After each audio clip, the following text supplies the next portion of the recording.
Bienvenidos a Axiomas, un espacio donde la palabra de Dios se convierte en principios para la vida. Hoy tenemos la lección número 5, Dios pelea por ustedes. Esta semana vamos a reflexionar sobre uno de los temas más difíciles de la Biblia, la llamada Guerra Santa. Josué y el pueblo de Israel enfrentaron batallas que no eran simplemente luchas humanas, sino juicios divinos contra pueblos cuya maldad había llegado a su colmo. Para este hermoso tema nos acompaña un invitado muy especial, querido Pastor David Vargas. Bienvenidos a este programa. Gracias por acompañarnos para este hermoso tema. Gracias, por supuesto, contento de participar. Se trata de un tema desafiante, la verdad que a priori pareciera difícil o complicado conciliar la idea de un Dios de guerras, de destrucciones, pero analizando a profundidad encontramos que se trata de un Dios de justicia, de misericordia, que cumple sus promesas, y aquello que a veces se ha denominado guerra santa, al final es una guerra divina. Amén. En Josué capítulo 10, versículo 42, dice lo siguiente: todas estas ciudades y sus reyes las tomó Josué de una vez, porque Jehová, el Dios de Israel, peleaba por Israel. Querido Amén. Pastor David, acompáñenos con una oración para iniciar el programa. Claro que sí. Nuestro Padre Celestial, nuestro Dios bendito, gracias por permitirnos el tiempo de libertad, esta oportunidad de reflexionar en tu palabra, asimilar, Señor, su contenido. Concédenos tu Espíritu Santo, que la presencia de tu Espíritu Santo nos guíe, nos conduzca en la comprensión y también en aprovechar viviendo de acuerdo a tus enseñanzas. En nombre de Jesús, amén. Amén. Queridos amigos, hoy en Axiomas, Dios pelea por ustedes.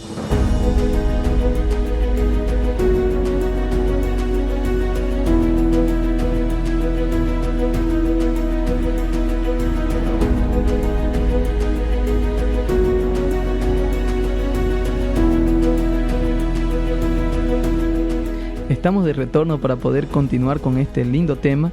Vamos a hablar acerca de 3 puntos muy importantes, Pastor David. Yo quisiera que nosotros mergullemos ahora, nos podamos sumergir en el texto bíblico y en esta historia de las guerras, ¿no? ¿Por qué la Biblia nos presenta las guerras como algo tan recurrente en el Antiguo Testamento? Es realmente curioso, ¿no?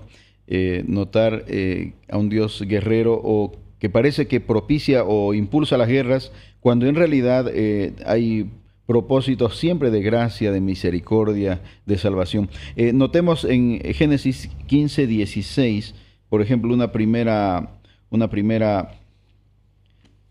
expresión de parte de Dios acerca de estas naciones, donde el pueblo de Israel, liderado por Josué, se disponía a conquistar, a invadir, a realizar guerras de conquista.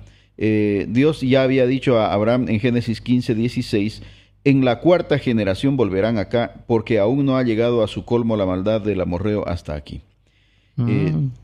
Es decir, Dios no se dispuso a destruir a estas naciones a priori o en el momento ahí, cuando necesitaba dónde ubicar al pueblo de Israel. Esa no era la situación para Dios, ¿no? No estaba Él en una emergencia, no estaba haciendo un borrón o una improvisación.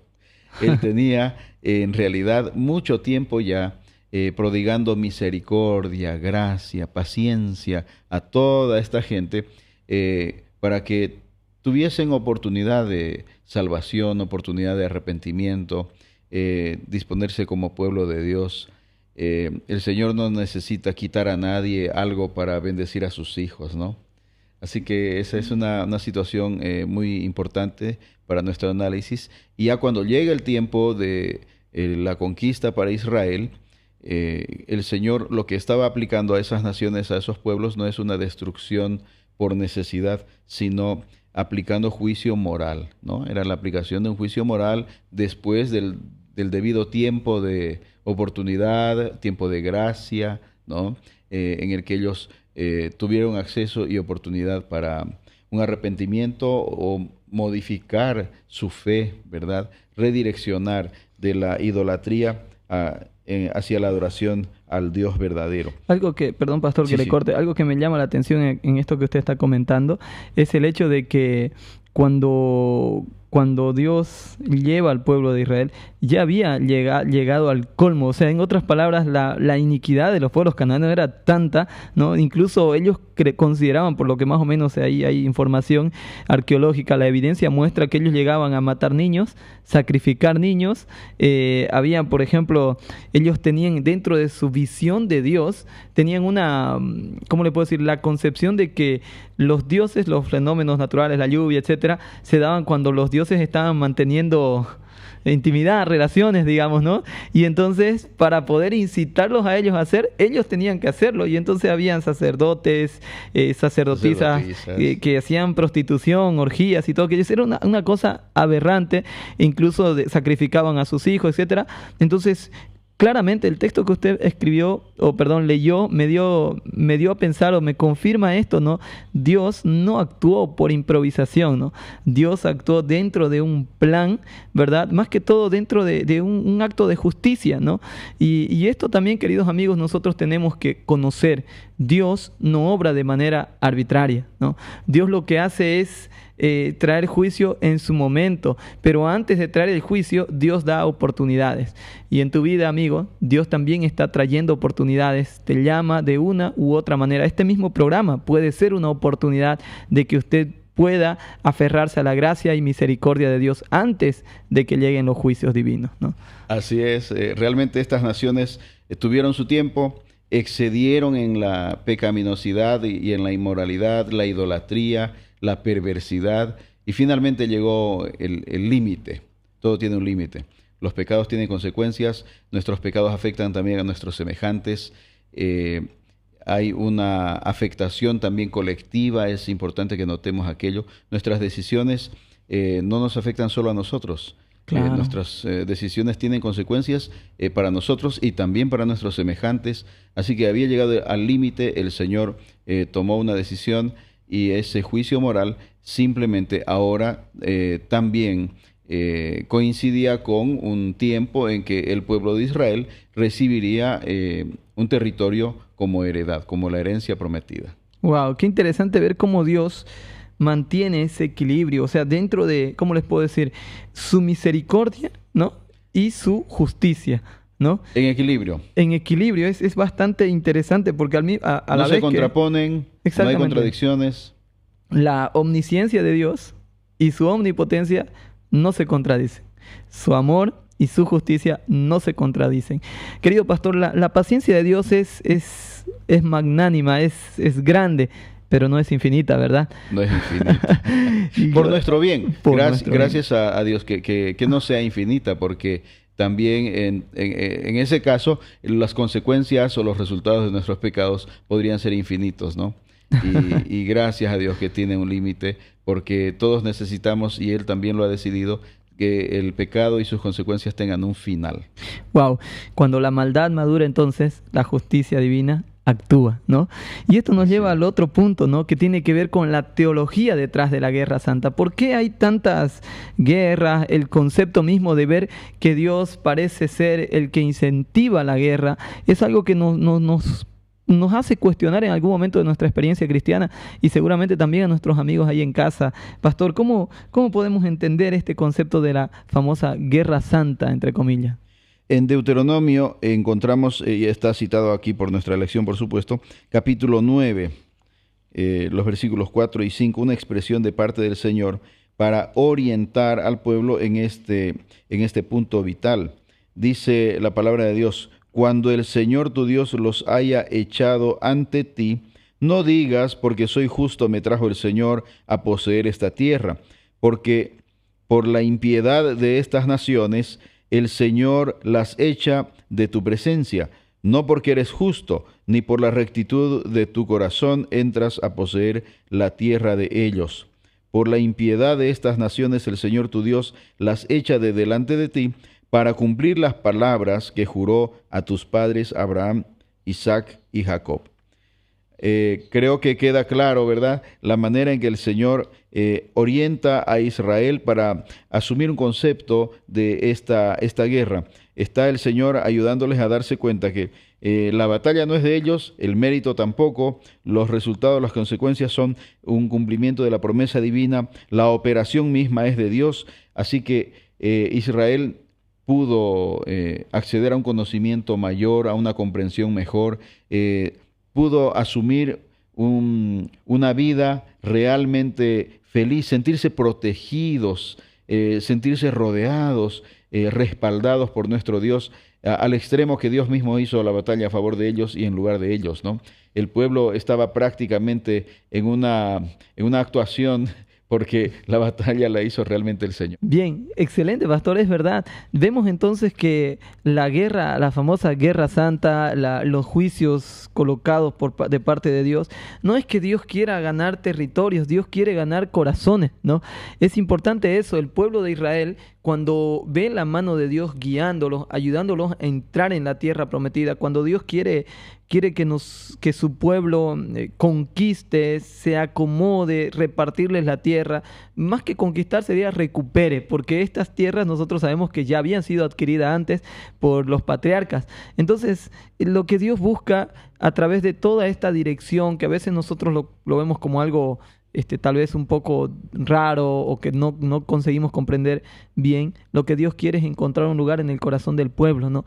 La nación de Dios, como un pueblo escogido, debía ser luz para esas naciones, ¿no? De hecho, Dios mismo en todas estas luchas o el combate divino por ellos, estuvo procurando que en la mente del pueblo se vislumbre realmente una perspectiva espiritual, que ellos puedan captar, como nosotros lo necesitamos también en nuestro tiempo, en nuestra vida personal, ese conflicto cósmico, ¿no? Esa lucha permanente entre el bien y el mal. Nuestra vida no es apenas lo que vemos, nuestra vida comprende realidades espirituales. Esa lucha, esa pugna entre el bien y el mal es una realidad delante de nosotros de manera permanente, y el pueblo de Israel lo tuvo que visualizar, lo tuvo que aprender como lo necesitamos nosotros ahora. Wow, bien, yo sé que tenemos que ya ir al corte, pero pastor, me llamó mucho la atención lo que usted dice. Al ver toda esta cuestión de batallas, de combates y todo aquello, Dios lo que esperaba es que el pueblo entendiese que el pecado es malo, ¿no? Y que el pecado tiene consecuencias y de que hay un conflicto detrás de todo, ¿no? Entre el bien y el mal. Y ese conflicto que estaba entre naciones y todo aquello, lo que nos está reflejando es que Dios espera que su pueblo entienda la gravedad del pecado. Los cananeos habían llegado al colmo de su maldad, ¿verdad? Y el pueblo, cuando llegan allá, ellos tenían que ver las consecuencias que traía haberse alejado de Dios. El pecado de las personas individuales había trascendido, afectando a las familias y finalmente a las naciones, y la destrucción fue total. Bien, pero no fue solo hasta ahí. En el próximo bloque vamos a ver la parte de la misericordia de Dios, y mientras tanto yo quiero invitarlo a usted, querido amigo, a que pueda escribirnos. Ahí va a aparecer en pantalla todas las referencias para que usted pueda entrar en contacto con nosotros y pueda recibir también una guía de estudio para profundizar más su estudio de la palabra de Dios.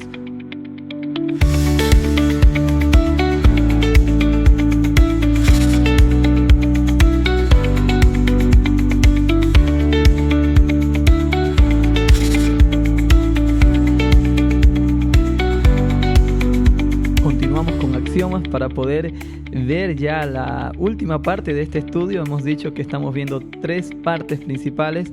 La primera tiene que ver con la iniquidad de los cananeos. Segundo, la justicia divina. Y tercero, ahora veremos la gracia. En medio de toda esta situación, de todas estas batallas que tuvieron el pueblo de Israel, también hubo gracia para algunas personas, Pastor David. Y es el caso de una mujer, ¿no? ¿Qué hizo a esa mujer especial, tanto que el pueblo le perdonó la vida y pudo incluso, ¿no? Ya usted nos va a comentar de cómo entra a la historia esta mujer. Sí, en el capítulo 2, versículos 9 al 11, se encuentran las expresiones de Rahab cuando se encuentra realizando el diálogo, ¿no?, con los espías.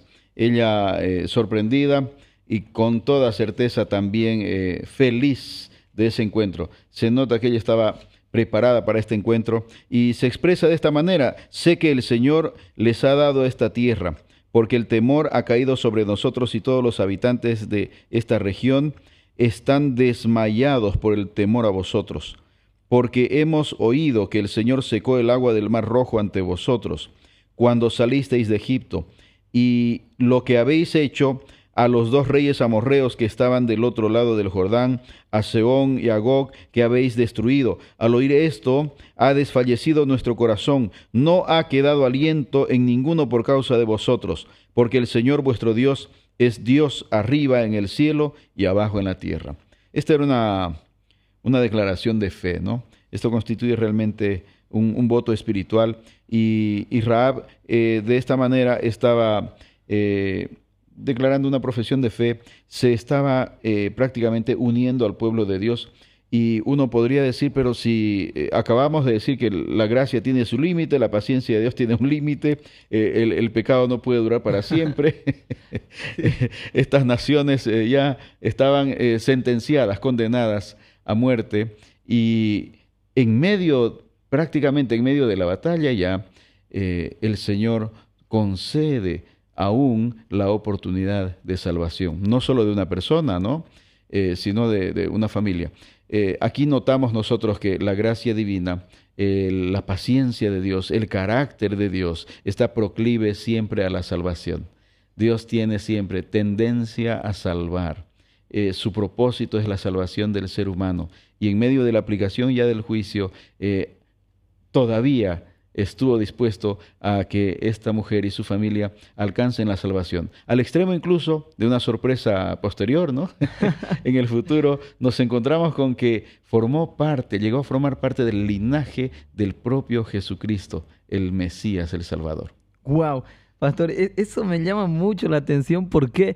Por el hecho de que, miren, una mujer cananea, ¿no? Sí. Una mujer extranjera, para el pueblo de los judíos esto era ya relevante, ¿no?